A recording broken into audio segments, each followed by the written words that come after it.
Al principio, nadie pensó que fuera importante. No hubo gritos, no hubo evacuación, no hubo una alarma que dijera «corre», solo un detalle pequeño, tan pequeño que se confundió con rutina. Y esa es la parte más peligrosa de los desastres reales. Casi nunca empiezan como desastres. Empiezan como algo que parece normal. Imagina el escenario, gente trabajando, equipos funcionando, decisiones tomadas como todos los días. No había un ambiente de crisis, no había miedo, había confianza. Confianza en el procedimiento, confianza en que si fuera grave, alguien lo notaría, confianza en que siempre se ha hecho así. Y cuando la confianza se vuelve automática, el error se vuelve invisible. El fallo era mínimo, no era una explosión, no era un sabotaje, no era un accidente espectacular. Era un detalle dentro de un sistema más grande, un ajuste mal hecho, un paso omitido, una suposición equivocada, algo que, visto desde fuera, parecería ridículo. De esos errores que, cuando alguien los explica después, la gente responde, ¿en serio todo pasó por eso? Sí, por eso. Lo inquietante es que el error no provocó consecuencias inmediatas.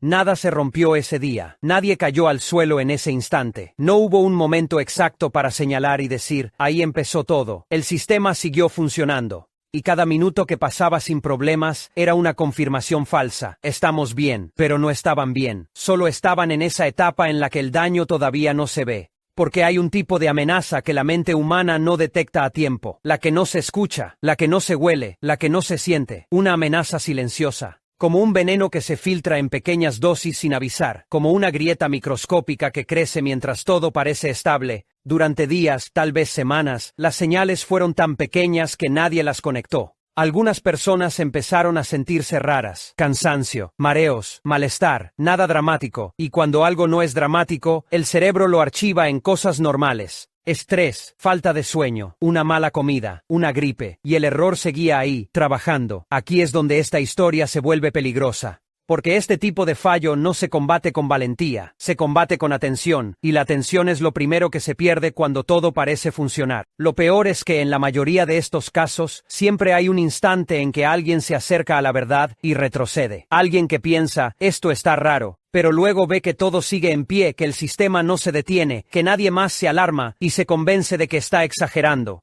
Así es como un error pequeño se convierte en cultura, no porque la gente sea tonta, sino porque la normalidad es adictiva. Y entonces llega el momento en que el error deja de ser invisible, el momento en que ya no se puede negar. Cuando eso ocurre, la historia cambia de tono, porque ya no se trata de eficiencia, ni de procesos, ni de protocolos, se trata de personas, y para entonces, ya es tarde para hacer correcciones pequeñas. Las señales empezaron a repetirse, no eran casos aislados, no eran cosas de una persona, eran patrones, personas diferentes, en lugares distintos, con síntomas parecidos. Y cuando un patrón aparece, la realidad te está empujando a mirar más profundo, pero mirar profundo tiene un costo, significa cuestionar el origen. Y cuestionar el origen significa admitir algo incómodo. Tal vez esto empezó por una decisión nuestra. Al inicio, el sistema hizo lo que los sistemas siempre hacen, minimizó. No por maldad, por inercia, porque aceptar un problema implica detener procesos, cambiar rutinas, asumir responsabilidades, y ninguna estructura grande está diseñada para hacer eso rápido. Está diseñada para seguir funcionando. Se hicieron explicaciones temporales. Seguro es coincidencia. Debe ser algo externo. Puede ser un virus. Puede ser estrés. Y mientras buscaban explicaciones cómodas, el error ganaba tiempo. Luego los síntomas se volvieron imposibles de ignorar. Ya no era cansancio. Ya no era mareo. Era empeoramiento real. Casos más graves, más frecuentes, más claros, y aquí ocurre un fenómeno que aparece en casi todas las catástrofes. Cuando la realidad empieza a gritar, la institución responde con papeles, reportes, reuniones, consultas, procesos, pero el daño no espera a que el papeleo termine. Alguien por fin miró el origen.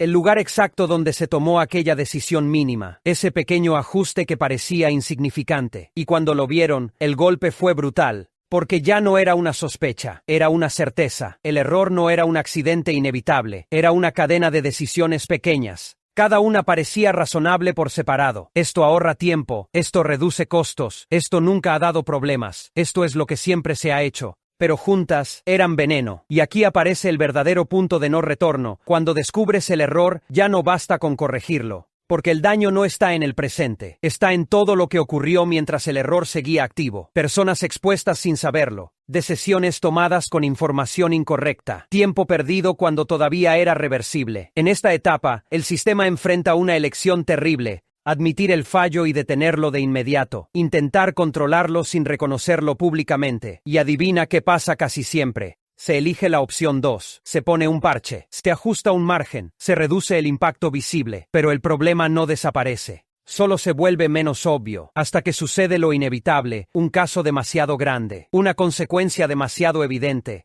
Y entonces la verdad sale a la luz, no porque alguien quiera, sino porque ya no se puede esconder. Ahí es cuando todos entienden lo que más duele: no fue un gran error, fue un error pequeño, sostenido en el tiempo. Y cuando un error pequeño tiene tiempo suficiente, se convierte en catástrofe. En ese momento, ya no se discute qué pasó, se discute cuántos alcanzó, y la respuesta es la parte más fría de la historia: a miles. Cuando el impacto real se entendió, el problema dejó de ser técnico, se volvió humano. Ya no eran cifras en un informe, eran nombres, historias, personas, gente que estaba bien hasta que no lo estuvo. Gente que confió en un sistema sin imaginar que un detalle mínimo lo había contaminado. Y aquí viene lo más cruel: la mayoría de las víctimas no hizo nada mal, no eligió estar ahí, no eligió exponerse, no eligió ser parte del error, simplemente vivió dentro de un sistema que se equivocó en silencio. El desastre no fue instantáneo, no hubo una gran explosión que marcara un antes y después.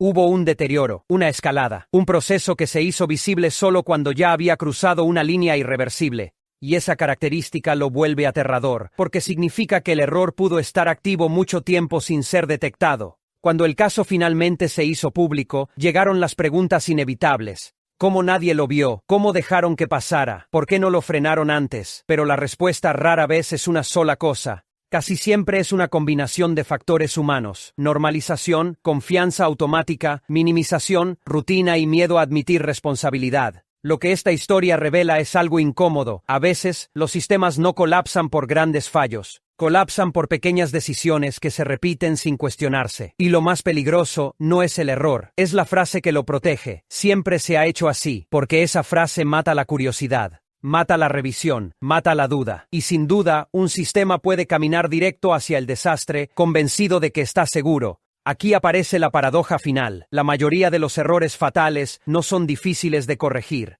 Son fáciles al principio, pero si esperas demasiado, se vuelven imposibles. No porque la solución no exista, sino porque el daño ya se expandió tanto que arreglarlo no devuelve el tiempo. No devuelve las vidas, no devuelve las decisiones tomadas sobre información falsa. Por eso este tipo de historias no solo asustan, enseñan, y la lección es brutalmente simple: no subestimes lo pequeño, porque lo pequeño, con tiempo suficiente, se convierte en gigante. Y ahora, lo más inquietante, no es pensar en esa historia, es pensar en esto: ¿cuántos errores pequeños existen hoy mismo, en lugares que consideramos seguros, funcionando en silencio, acumulándose, mientras todos dicen no pasa nada? La pregunta final no es sobre el pasado, es sobre nosotros. ¿En qué parte de tu vida, de tu trabajo o del mundo estás aceptando un detalle mínimo solo porque aún no explotó?